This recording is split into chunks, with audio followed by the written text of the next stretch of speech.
नमस्कार, मैं रमेश सहगल। आप देख रहे हैं न्यूज उदय विभोर। राष्ट्रीय भागीदारी पार्टी पी की प्रदेश अध्यक्ष सोनी प्रजापति से हुई प्रेस वार्तालाप। राष्ट्रीय भागीदारी पार्टी की प्रदेश अध्यक्ष सोनी प्रजापति ने प्रेस वार्ता कर प्रदेश की जनता को अवगत कराया कि किस प्रकार उनकी पार्टी सत्ता में आने पर प्रदेश की जनता के हित में कार्य करेगी एवं जनता से पूर्ण समर्थन का आग्रह किया और साथ ही साथ ये भी कहा कि उनकी पार्टी का उद्देश्य मात्र केवल प्रदेश की जनता का भला और शिक्षा को बढ़ावा देना एवं उचित उपचार के लिए अस्पताल एवं प्रदेश में हो रहे सभी गैर कानूनी काम को बंद करने का आश्वासन भी दिया। सभी धर्म, जाति एवं वर्ग के साथ कंधे से कंधा मिलाकर चलने की बात कही। महिला की सुरक्षा को लेकर उन्होंने कहा कि महिलाओं के साथ हो रहे अत्याचार को खत्म किया जाएगा। अगर कोई दुराचारी महिला के साथ अभद्रता करेगा तो उस पर कठोर कार्रवाई की जाएगी। उत्तर प्रदेश को तरक्की की दिशा की तरफ ले जाने की बात कही। आइए पेश है हमारे वरिष्ठ पत्रकार विशाल पांडे की खास रिपोर्ट। हमें बहुत बड़ी शिकायत है। इससे बड़ी शिकायत तो कभी हुई ही नहीं है, क्योंकि जब भी सरकार कहते रहे कि 70 साल में कांग्रेस ने क्या किया, ये प्रश्न उठता है। हमारी सरकारें उठाती रही हैं, तो इसके बाद भी 70 साल में बहुत सारी चीज़ें जो दिख रहा है 70 साल का ही दिख रहा है। अभी योगी जी और मोदी जी, हमारे जो देश के प्रधानमंत्री हैं मोदी जी, उन्होंने आज 7वां साल चल रहा है, उन्होंने अभी तक हमें ऐसी कोई योजना नहीं आई है जिससे जो है हमको लाभ, देश को लाभ मिला हो। और उसमें हमारा ह्रास ही हुआ है। ह्रास इसलिए हुआ है कि देखिए, जब भी लॉकडाउन हुआ तब भी हमारी जनता को परेशानी हुई, और जब भी और शिक्षा पर भी जो है महंगाई बढ़ी, और जो भी हमारी चीज़ें थी, सरकारी तंत्र थे, वो बेचे गए और अगर हमारी सरकारी तंत्र में अगर नुकसान हो रहा है सरकार को, तो प्राइवेट जाने में क्या वो लाभ उठा लेंगे? हमारा ये कथन है कि ये जो चीज़ें हैं ये नहीं होनी चाहिए था, और हमारा देश की जो अर्थव्यवस्था है नीचे चली गई है। इसके लिए हम आवाज़ उठाते हैं। हम सरकार से फिर कहते हैं कि आप अपनी जो है वो करिए, हम यही चाहते हैं। लेकिन कुछ सूत्रों का कहना है कि जो सरकारी चीज़ें बेचे दे रहे हैं, निजी हाथों में दिए दे रहे हैं, वो जो सरकारी कर्मचारी जो बोलते हैं आज नहीं कल आना, कल नहीं परसों आना, ऐसे जनता को दौड़ाते हैं, उनके लिए ये सब किया जा रहा है। नहीं, ऐसा तो कभी 70 साल से सरकारें चल रही हैं। पहले तो नहीं बेचा गया। जब सबसे पहले सरकार कांग्रेस की बनी थी, कई फैक्ट्रियां चालू की गई थी। इसके बाद दूसरे सरकार आई, उसमें भी फैक्ट्रियां बनाई गई, लेकिन इस सरकार में ना कोई एक भी रोजगारों के लिए रोजगार दिया गया और उनसे रोजगारी छीन ली गई, ना कोई फैक्ट्री बनाई गई और फैक्ट्रियां जो थी और बेच दी गई। सपा सरकार को आपको कोई प्रॉब्लम? हाँ, सपा सरकार से प्रॉब्लम ये थी कि उन्होंने एक जात विशेष के लिए, सरकार बहुत अच्छी थी, माननीय अखिलेश जी ने बहुत अच्छा काम किया, माननीय मुलायम सिंह जी ने अच्छा काम किया, लेकिन वो जो उनकी जो नीतियां थी एक विशेष जात के लिए, वो बैकवर्ड के नेता के रूप में उभरे हुए थे उत्तर प्रदेश में सरकार के रूप में, लेकिन जो उन्होंने एक विशेष तौर पे अब विशेष जात के लिए उन्होंने किया, ये गलत था।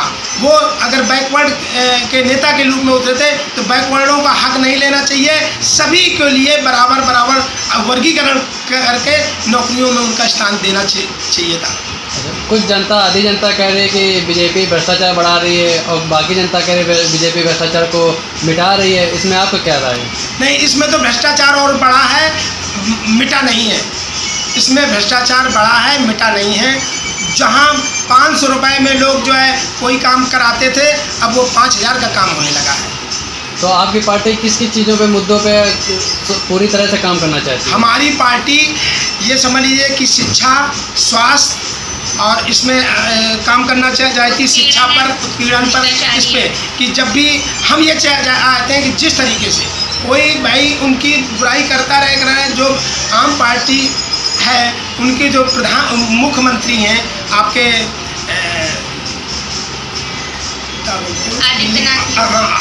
दिल्ली केजरीवाल जी ने बहुत अच्छा काम किया, शिक्षा वहाँ की फ्री कर दी है। हम भी चाहेंगे कि उत्तर प्रदेश में अगर हमारी सरकार आती है तो शिक्षा फ्री करेंगे, स्वास्थ्य फ्री रखेंगे, और जो प्राइवेट सरकारी जो स्कूल हैं उनको प्राइवेट स्कूलों के तरीके जो है उनको कुछ सूरतें जनता हमारी कह रही है कि योगी सरकार में महिलाएं सुरक्षित नहीं हैं। महिलाएं सुरक्षित कैसे होंगी? योगी आदित्यनाथ जी ने तो बहुत बड़े बड़े वादे किए थे कि मैं मुख्यमंत्री बनूंगा तो सब बेटी बचाओ बेटी पढ़ाओ का अभियान चलाऊंगा। बेटी आज के ज़माने में सुरक्षित है? आप बताइए, ऐसी कौन सी बेटी है जो आज के दिनों में सुरक्षित है? कहीं गला काट करके हत्या हो रही, कहीं अपराध हो रहा है, कहीं ससुराल में ही जला करके मार दी जा रही। अभी रिसेंटली परसों का केस है, आजमगढ़ में एक ससुराल पक्ष के लोगों ने बहुत ही बेरहमी से सीमा देवी का मर्डर किया है। ठीक है, गला घोट करके उसको मुंह में पॉइजन डाल करके मारा गया, जिस पर कि जो हमारी निकम्मी सरकार है, भाजपा सरकार है, बोलते तो बहुत बातें हैं लेकिन करने के लिए कुछ नहीं है, केवल डींगे हैं उनके पास। जब वो मरी, ठीक है, ना ही तो उसका FIR दर्ज हो रहा था। ऐसा कोई विभाग नहीं बचा है जहाँ पर भ्रष्टाचारी ना हो। ठीक है, महिलाओं के साथ डेली उत्पीड़न हो रहा। क्यों हो रहा? क्योंकि इन्होंने जो रोजगार का काम था वो बंद करके रखा है, लेकिन सिर्फ और सिर्फ शनिवार इतवार मदिरा पान सेवन करना का अलाउ किया हुआ है। अन्य जगहों पर ठेके खोल करके रखे। भाई जब वो ठेका खुलेगा, पीने वाला जाएगा, पी करके घर पे आएगा तो मारपीट करेगा कि नहीं करेगा? और जब मारपीट हो करके महिला थाने जाएगी तो उसकी FIR दर्ज होनी नहीं है, क्योंकि पूरा का पूरा प्रशासन करप्ट होकर के बैठा हुआ है ना। तो ये चीज़ है बढ़ावा। छोटी छोटी बच्चियों के साथ 5-5 साल बच्चियों के साथ बलात्कार हो रहा, 9-9 साल बच्चियों के साथ बलात्कार हो रहा। अभी 6 जून का एक मामला है बंदना में ही, अपने बंदना में ही 6 साल की बच्ची के साथ बलात्कार हुआ है। काशीराम ने बलात्कार किया है और वो ना ही तो बोल सकती थी ना सुन सकती थी, उसका भी मैंने मामला लिया। एक 5 साल बच्ची का अभी चौक पे हुआ है। लेकिन अगर सरकार कोई चीज़ मुद्दे उठा रही है, कोई चीज़ दावा दे रही है कि हम ये चीज़ करेंगे, तो करके दिखाइए ना। हाँ, आते हो आप हर हफ्ते 2 हफ्ते में संबोधित करते हो मीडिया में आकर के। अभी तो उनका नया चल रहा था कि खिलौना बनाओ अभियान। ठीक है, अब आप बताइए, MBA किया हुआ है, कोई डिग्री किए हुए लड़के हैं, हमारी माताएं बहनें, जितने भाई बहन हैं, उन्होंने कई एक ऐसी डिग्रियां ली हैं, अपने माँ बाप का पैसा उन्होंने फूका है। अब वो आएंगे खिलौने बनाएंगे। अभी उनकी पकौड़ा पार्टी चल रही थी कि पकौड़ा तलिए, तो सारे जितने ग्रेजुएट थे वो पकौड़ा ठेले में तल रहे थे। यही हमारे देश का भविष्य है क्या? हम इसलिए ये काम कर रहे थे, यही हमारे देश का भविष्य है। इस तरीके से मोदी जी क्या कर रहे हैं? 75 साल के हो गए लेकिन उन्हें परिवार का दर्द नहीं समझ में आता है। लोग इस लॉकडाउन में इतने परेशान हो रखे हैं। अच्छा ये बताइए, सारा कुछ तो उन्होंने बेच दिया, रेलवे भी बेच दिया, प्लेटफॉर्म भी बेच दिया, जितनी बीमा कंपनियां थी वो सब बेच दिया। ठीक है, लेकिन अगर कोई हम लोग भी हैं तो हम लोग पढ़ाई कर रहे थे कि भाई पढ़ के हम लोगों को सरकारी नौकरी मिलेगी, तो क्या प्राइवेट के लिए हम लोग पढ़ रहे हैं? हाँ, प्राइवेट में क्या होगा आप बताइए। इस लॉकडाउन में उन्होंने कई एक कार्यालय बंद किया, कई एक लोगों का रोजगार ठप किया है। जितने भी सरकारी कर्मचारी हैं, चलिए मानते हैं उनकी आधी सैलरी कट रही है, लेकिन आधी तो मिल रही है। और प्राइवेट वालों का क्या? उनका तो केवल सैलरी पे ही जीवन यापन है, ना उनकी पेंशन है, ना उनकी तनख्वाह आधी मिलनी है, तो लोग जाएंगे कहाँ? हाँ, आपको अयोध्या मंदिर का पड़ा था, इसी लॉकडाउन में उनको सूझा था अयोध्या मंदिर का भूमि पूजन करना, सोने चांदी का ईंट रखवाना। यहाँ लोग माटी फाँक पानी पी रहे हैं, उनको सोने चांदी के ईंट चाहिए। 8 कुंटल देसी घी के लड्डू बंटवा दिए, स्टील के टिफिन बंटवा दिए। किसको बांटा? अपने तो नेता संघ को बांटा है कि किसी गरीब को बांटा है लड्डू और मिठाई और टिफिन? हाँ, अपने देश के, हमारे देश के प्रथम राष्ट्रपति रामनाथ कोविंद जी जो दलित समाज से, उनको क्यों नहीं बुलाया? यहाँ पर तो भाजपा सरकार जाति पात कर रही है ना। आप ही बता दो कि किसको उन्होंने नहीं, जितने भी थे सब ऊंचे जाति के लोग आए थे। ठीक है, तो ये कहीं ना कहीं भाजपा सरकार जातिवाद कर रही, हिंदू मुस्लिम में फूट डलवा रही है। ठीक है, और जब वोट लेना होता है तो नागरिक बना देंगे, वोट हो जाएगा तो हिंदू बना देंगे। तो ये सब क्या है? अभी उनको देखना चाहिए था कि अयोध्या मंदिर तो बनना है, हम किसी का विरोध नहीं करते हैं, अयोध्या मंदिर बनवाइए, हम लोग भी आस्था रखते हैं। लेकिन इस लॉकडाउन में ज़रूरत थी अच्छे हॉस्पिटल, अच्छे अस्पताल, अच्छे स्कूल, है ना, अच्छे मेडिसिन वगैरह। और अब ये बताइए, कोरोना के नाम पे, ठीक है, कोई अमीर अगर एडमिट हो रहा है हॉस्पिटल में तो वो बच के चला आ रहा, वेंटिलेटर मिल जा रहा, सब मिल जा रहा। गरीब का बच्चा क्यों मर जा रहा है? हाँ, आप बताइए। अयोध्या में मेन पुजारी को कोरोना हो गया, 20 सिपाहियों का कोरोना हो गया। ऐसा भी कोई क्षेत्र में एक कोरोना पेशेंट मिल जाता है तो 200 मीटर के दायरों को सील कर देते हैं। अयोध्या को क्यों नहीं सील किया, आप बताइए। इनके लिए कोरोना नहीं है, इनके लिए 144 सबके लिए लगा रखा हुआ है कि भाई 144 धारा लगी हुई है।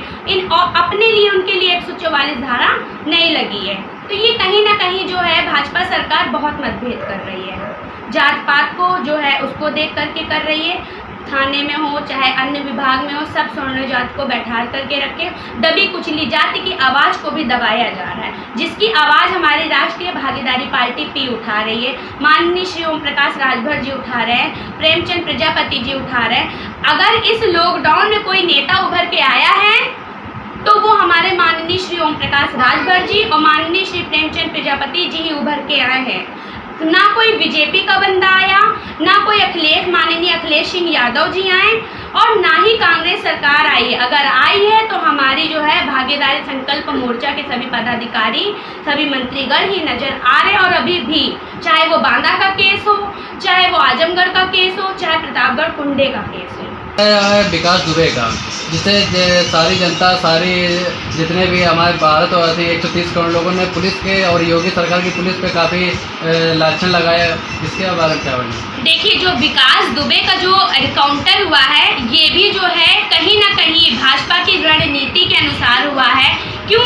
क्योंकि विकास दुबे अगर पकड़ा गया होता, ठीक है, और अगर उसका बयान लिया गया होता तो भाजपा में बैठे गुंडे पकड़े गए होते हैं, ठीक है। भाजपा में जितने सत्ताधारी हैं सब करप्ट बैठे हैं। अगर उनका बयान होता विकास दुबे का तो ऐसे कई जो है सत्ताधारी भाजपा के, कई ऐसे मंत्री, कई ऐसे विधायक, कई ऐसे लोग पकड़े गए होते और उनका भी एनकाउंटर होता।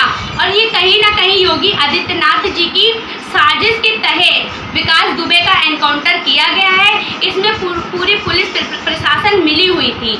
पुलिस प्रशासन को ऑर्डर दिया गया था, योगी आदित्यनाथ जी ने दिया था। क्यों? क्योंकि योगी आदित्यनाथ जी भी कटघरे में खड़े होते हैं, क्योंकि वो खुद भी करप्ट है। अच्छा, इसलिए पुलिस प्रशासन, पुलिस एक रक्षक है जनता के लिए, लेकिन इस समय पुलिस भी लोगों का कहना है कि भक्षक बन रही है। इस बारे में आपको क्या कहना है? पुलिस रक्षक थी, ठीक है, कभी वो रक्षक थी, लेकिन अभी इस समय भक्षक बन रही है और पूरी तरीके से गुंडागर्दी कर रही है। ऐसा कोई व्यक्ति नहीं बचा है जो इस लॉकडाउन में उसने लाठियां ना खाई हो, चाहे वो प्रवासी मजदूर हो, चाहे वो किसान हो, चाहे वो दलित समाज का बेटा हो या पिछड़े वर्ग के बच्चे हों या जो भी हो। यहाँ तक कि एक तो नया हमने देखा है पुलिस का कि हमारे पहले जो भी सरकार आई है उनके अकॉर्डिंग अगर भाजपा का ग्राफ लेवल देखा जाए तो बहुत बढ़ गया है, ठीक है। पहले क्या था पुलिस प्रशासन में कि अगर महिला को अरेस्ट करने के लिए आती थी पुलिस तो केवल महिला ही अरेस्ट करती थी, महिला पुलिस अरेस्ट करती थी। अगर मारती भी थी तो महिला पुलिस ही मारती थी। लेकिन अब नया हो गया कि पुलिस जो मेन है, जो पूरे पुरुष हैं पुलिस वाले, वो ही महिला पे हाथ उठा रहे हैं। ये एक नया हो गया। ये कहीं ना कहीं योगी आदित्यनाथ की बहुत बड़ी गलती है। इन्होंने अपनी पूरी कानून व्यवस्था को अस्त व्यस्त कर रखा हुआ है, ठीक है, जिस पर कि पुलिस भी कुछ नहीं करी, क्योंकि वो जान रही सरकार का हाथ हमारे सर पे है। हम चाहे किसी को मारे, काटे, कुछ भी करें, मेरे कुछ होना नहीं है, वर्दी जानी नहीं है। लेकिन ऐसे भ्रष्ट पुलिस ऑफिसरों की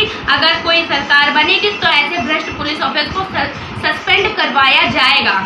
अगर ये देखा जाए, अभी मैंने रिसेंटली केस किन्नर का लिया था, उसका जो हस्बैंड था वो किन्नर था, उसका प्रोफेशनल काम किन्नर का था, वो रियलिटी में मर्द था। उसने एक 8 महीने की अपनी बीवी के पेट में लात मारी। विजयनगर का मैंने मामला लिया और जब मैं रात में 1:30 बजे थाने गई, तहरीर दी, तो पुलिस का एक कर्तव्य होता है कि एप्लीकेशन लेकर के कार्रवाई की जाए, चालान काटकर उसे जेल भेजा जाए। लेकिन आज 151 पुलिस प्रशासन के पास एक ही धारा है, 151 वो लगा देते हैं, यहाँ से भी पैसे ले लेंगे, कोतवाली से भी पैसे लेकर के छोड़ देते हैं। ये कहीं ना कहीं भ्रष्टाचारी मचा करके रखे हैं पुलिस वाले। क्या यही दिन देखने के लिए हम लोग करे थे?